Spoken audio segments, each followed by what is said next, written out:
మీ business ని develop చేసుకోవాలని అనుకుంటున్నారా? అయితే వెంటనే సంప్రదించవలసిన ఫోన్ నంబర్ 7729969299. విజన్ 2047 అని చెప్పి కాకమ్మ కబుర్లతో ఆ ప్రసంగాన్ని ముగించడం మనం చూసాం. నిజంగా చాలా బాధేస్తుంది గవర్నర్ గారితో కూడా అబద్ధాలు చెప్పించడం. ఎందుకంటే చంద్రబాబు నాయుడుకి ఇచ్చిందే 5 సంవత్సరాల కాలంలో. సో తాను ఎన్నికల్లో ఏదైతే ప్రామిస్ చేశారో ఈ 5 ఏళ్ల కాలంలో తాను ఎలా అవన్నీ ఫుల్ఫిల్ చేస్తానని చెప్పమంటే 2047లో ఏదో చేయబోతానని చెప్పటం, ఇప్పుడు నేను ఏమీ చేయనన్నది ఇండైరెక్ట్ గా స్పష్టంగా చెప్పడం అనేది రాష్ట్ర ప్రజలందరూ కూడా గమనించారు. ఎంత దురదృష్టకరం అంటే గవర్నర్ గారు చదివేటప్పుడు అస్సలు లిక్కర్ రేట్లు పెంచము అన్నట్టుగా చెప్పించారు. మీకు చూస్తే తెలుసు ప్రతి బాటిల్ మీద ఈరోజు రేట్లు ఎలా పెంచారో పేపర్లలో వాళ్ళ స్టేట్మెంట్లే మీరు గమనించవచ్చు. అంతేకాకుండా ఏపీ మొత్తం తెలుగుదేశం పార్టీ జనసేన వాళ్ళు సిండికేట్లుగా తయారయ్యి ప్రతి బాటిల్ మీద 10 నుంచి 20 వరకు ఎలా పెంచుకొని అమ్ముతున్నారో ఏ ఊరికెళ్ళి ఏ తాగుబోతున్నా అడిగినా కూడా అర్థమవుతుంది. ఈ విధంగా లిక్కర్లో ప్రజల్ని దోచుకొని జలగల్లా రక్తాన్ని పీల్చేస్తుంటే అసలు రేట్లు పెంచము అని చెప్పడం ఒకసారి మనం అర్థం చేసుకోవాలి.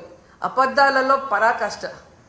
అలాగే విద్యుత్ ఛార్జీలు ఎన్నికల్లో స్పష్టంగా చెప్పారు, మేము అధికారంలోకి వస్తే 5 సంవత్సరాలు విద్యుత్ ఛార్జీలు పెంచము అని ఘంటాపథంగా చెప్పిన వాళ్ళు అధికారంలోకి రాగానే 15,000 కోట్లు విద్యుత్ ఛార్జీలు పెంచటమే కాకుండా ఇంకా భారాన్ని పెంచే దిశగా ప్రణాళికలు తయారు చేస్తూ గవర్నర్ గారి చేత విద్యుత్ ఛార్జీలు పెంచలేదు అన్నట్టుగా మాట్లాడించడము చాలా సిగ్గుచేటు చంద్రబాబు నాయుడు. విజన్ 2047 అని చెప్పి కాకమ్మ కబుర్లతో ఆ ప్రసంగాన్ని ముగించడం మనం చూసాం.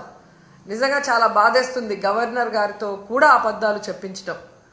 ఎందుకంటే చంద్రబాబు నాయుడుకి ఇచ్చిందే 5 సంవత్సరాల కాలంలో. సో తాను ఎన్నికల్లో ఏదైతే ప్రామిస్ చేశారో ఈ 5 ఏళ్ల కాలంలో తాను ఎలా అవన్నీ ఫుల్ఫిల్ చేస్తానని చెప్పమంటే 2047లో ఏదో చేయబోతానని చెప్పటం, ఇప్పుడు నేను ఏమీ చేయనన్నది ఇండైరెక్ట్ గా స్పష్టంగా చెప్పడం అనేది రాష్ట్ర ప్రజలందరూ కూడా గమనించారు. ఎంత దురదృష్టకరం అంటే గవర్నర్ గారు చదివేటప్పుడు అస్సలు లిక్కర్ రేట్లు పెంచము అన్నట్టుగా చెప్పించారు. మీకు చూస్తే తెలుసు ప్రతి బాటిల్ మీద ఈరోజు రేట్లు ఎలా పెంచారో పేపర్లలో వాళ్ళ స్టేట్మెంట్లే మీరు గమనించవచ్చు.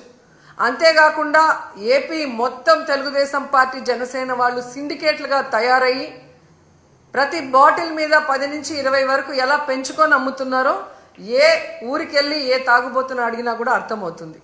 ఈ విధంగా లిక్కర్లో ప్రజల్ని దోచుకొని జలగల్లా రక్తాన్ని పీల్చేస్తుంటే అసలు రేట్లు పెంచము అని చెప్పడం ఒకసారి మనం అర్థం చేసుకోవాలి. అబద్ధాలలో పరాకాష్ట. అలాగే విద్యుత్ ఛార్జీలు ఎన్నికల్లో స్పష్టంగా చెప్పారు, మేము అధికారంలోకి వస్తే 5 సంవత్సరాలు విద్యుత్ ఛార్జీలు పెంచము అని ఘంటాపథంగా చెప్పిన వాళ్ళు అధికారంలోకి రాగానే 15,000 కోట్లు విద్యుత్ ఛార్జీలు పెంచటమే కాకుండా ఇంకా భారాన్ని పెంచే దిశగా ప్రణాళికలు తయారు చేస్తూ గవర్నర్ గారి చేత విద్యుత్ ఛార్జీలు పెంచలేదు అన్నట్టుగా మాట్లాడించడము చాలా సిగ్గుచేటు చంద్రబాబు నాయుడు.